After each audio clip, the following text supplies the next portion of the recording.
Oh. Oh. All right. Today, got to talk about something really important that's happening in the imaging world. Kind of had a slow roll getting in here, but it's really gotten some legs in the last few months, and I think we need to talk about it. All right, so this right here, got scissors, it's got a tear open. This has nothing to do with photography. This is, these are, if I am correct,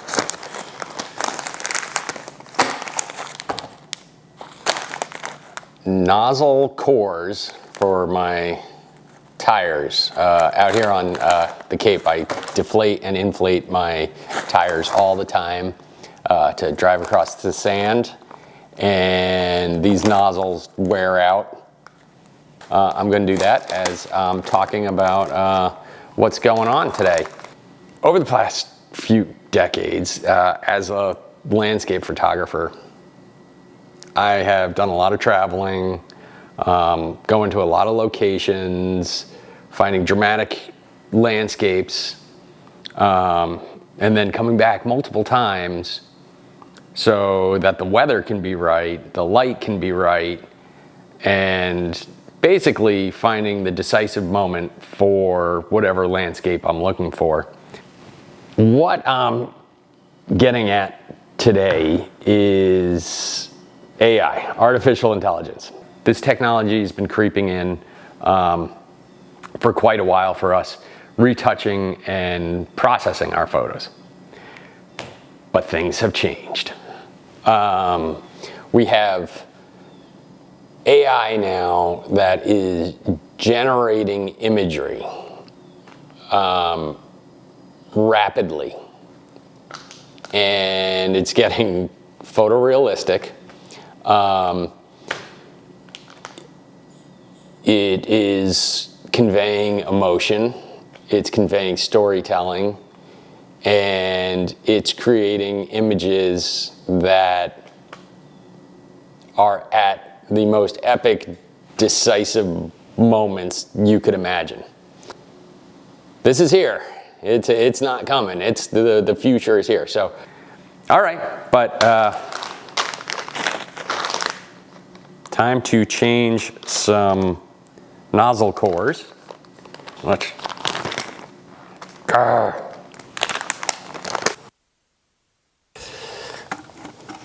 Here we go.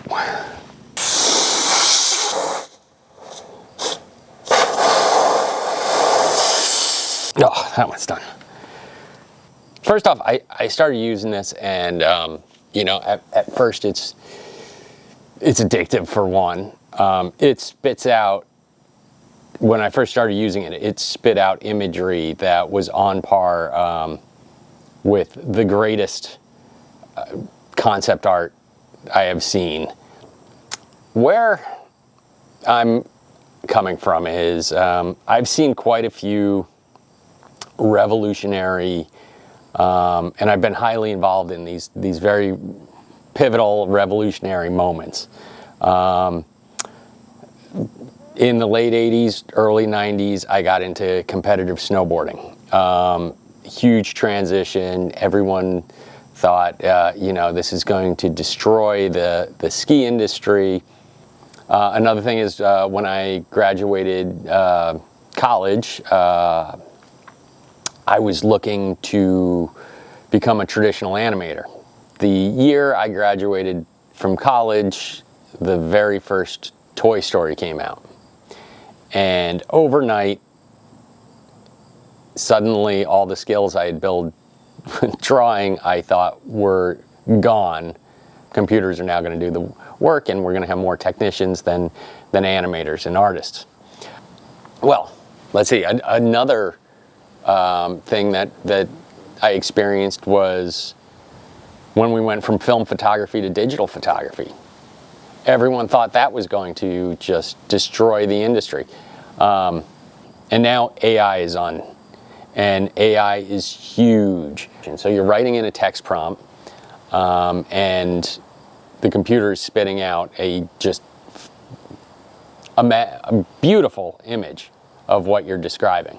I mean, this is going to be a huge disruptor. It's going to be like on the scale of Netflix, Amazon, this is going to shake up the industry.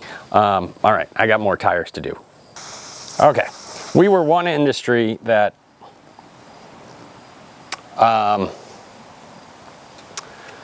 could never be replaced by a computer. Yes, we used computers, but we couldn't be replaced because the one thing that computers couldn't do was think creatively. So when I started using the AI art generators, man, did I jump it. I banged out hundreds, thousands of images really quick. It was addicting.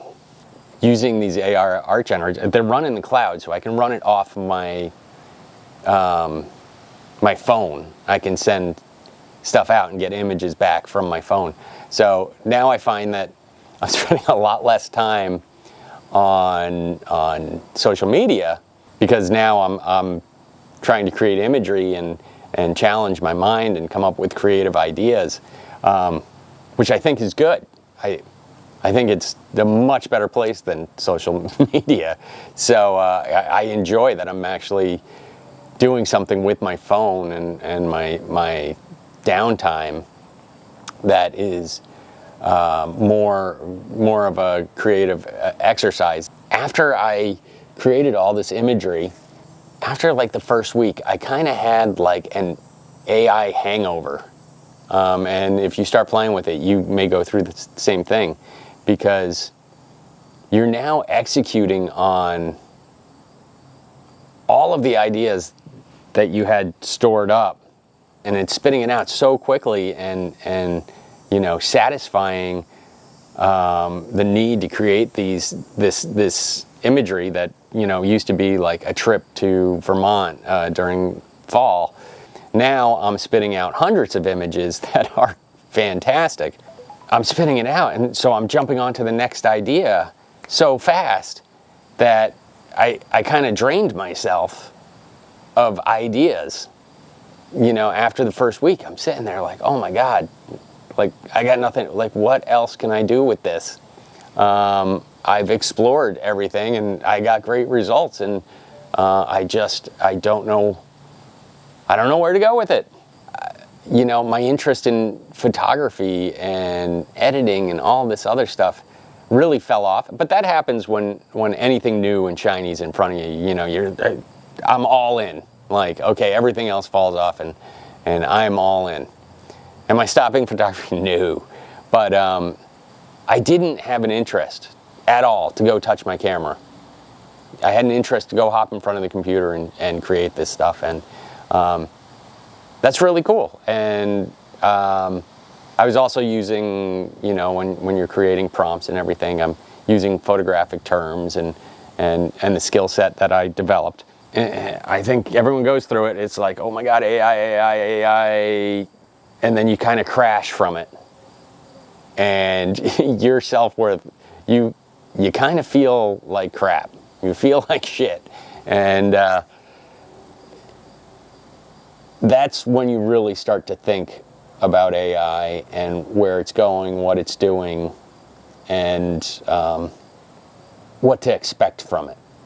And see where it goes. It's developing very rapidly right now. That's one thing I have to say is, and it's not just the front ends, the Mid-Journey, Stable Diffusion, DALL-E. There's also AI running that you can dig up on Google Colab that will do phenomenal things. AI that will fix portraits, upscaling, noise reduction, and things that are much more powerful than what we see the mainstream photo editors giving us. You're going to be shocked at what tools are out there. The fact that we don't have to wait for another iteration of our software to hopefully give us one of these tools. You can go out there and find independent tools that are phenomenal and are free. It's exciting, it's scary, but Pandora's box is open. So hold on to your hats, because it's going to be a bumpy ride. This can change us in a way where we're not the creators anymore. We're more of harvesters. You know, we're farmers. We're farming images. You know, there's times when we're really creative, and then there's times where we're not, and that's when we get really frustrated as artists. And you know, I've been able to use AI as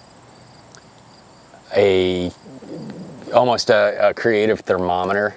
Like I can tell, like, if I look at my results of like what I'm getting back from the AI, and they're all similar and similar theme, similar look, I'm like, you know, I feel like that coincides with me not being in a very creative headspace. When it hits Photoshop and Lightroom as hard as I think it is, or Adobe will add a whole new app. I mean, this is going to change this is going to, I mean, the first thing I see that really getting kicked in the balls by this is going to be stock photography, stock imagery, because, you know, it's amazing. And the tools that are going to come up, I mean, in the next few years, we're going to have noise reduction that is ridiculous. I mean, we'll be able to run our photographs through, and there will be zero noise. It will look hyper realistic. It's going to be as clean and crisp as a Pixar rendering. I'm not saying that it'll look like a Pixar. It'll look ridiculously realistic, but it's going to have that crispness and lack of grain, and upscaling imagery is going to be huge. I mean, and how's that going to affect camera manufacturers? Are they going to need to keep pushing, you know, 100, 200 megapixel cameras? Or are we going to be good? You know, hey, maybe we go back to 12 megapixel cameras and let the software up-res everything. We're also, you know, there's going to be relighting that is very depth accurate. I've seen some AR stuff just yesterday where I think Google is doing it, where you can take a photograph and fly into it as a video and not stop. The AI will keep generating, I'm going to say landscape, but environment. It's going to keep generating an environment as far as you want to go, and you can swing your camera around in any direction, and it's crazy. Now, the stuff I've seen doing that, it's not looking very realistic now at this moment, but there's in development like this, there's a common saying that says, you don't look at the paper that you're working on right now. Think about the paper that's 3 papers down the road. And that's where the development's going to be. It's crazy stuff. All right, I already did that third tire. I had to replace it last week. So that's good. I'm going to go back inside. All right, so big questions with this are, is AI easy?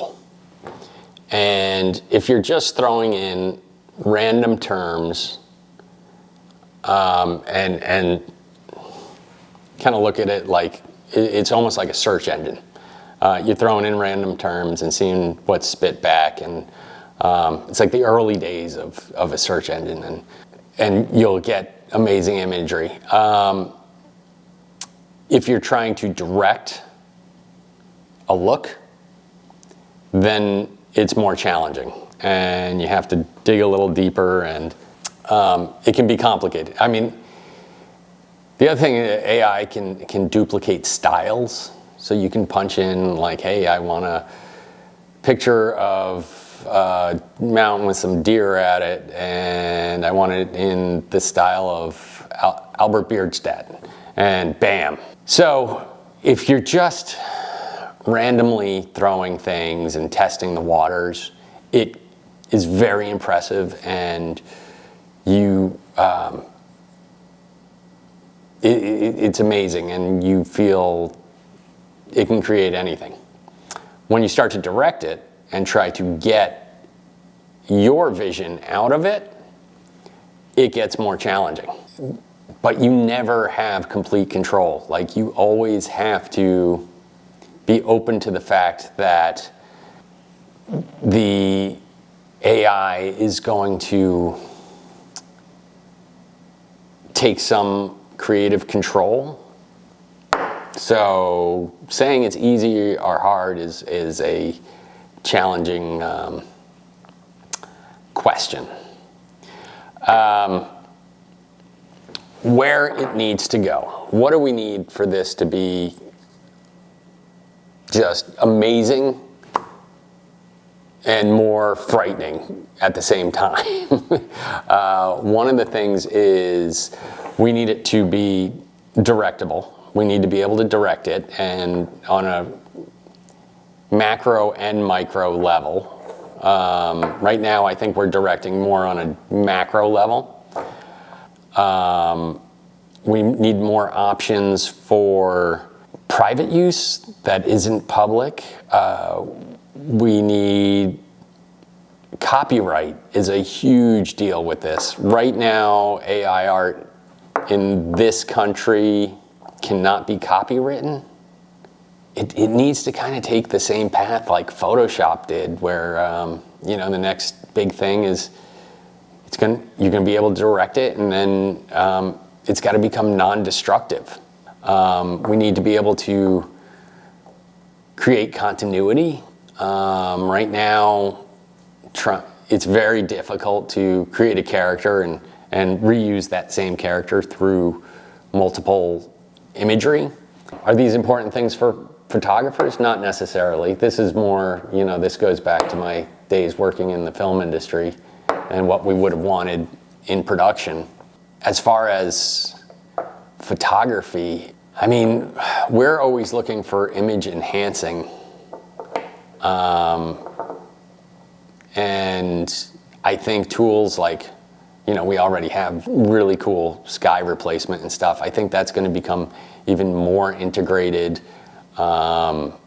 It's really scary because now people are going to be like, well, I know there's people that right now don't crop a photo because they feel that's not authentic to photography. This is going to upset them. It's going to upset a lot of people. But my feeling is, hey, this is here. Pandora's box is open. When big disruptors hit industries like this, it's a great time to make fast money. That being said, this is kind of an open discussion. If you guys want to hear more about AI and all that, put it in the comments. All right, that's it for me. Glad to be back. Gonna make more videos. Fall's coming, so I'm gonna be doing some Vermont videos. Looking forward to it. Got to get used to being back on camera. All right, that's it.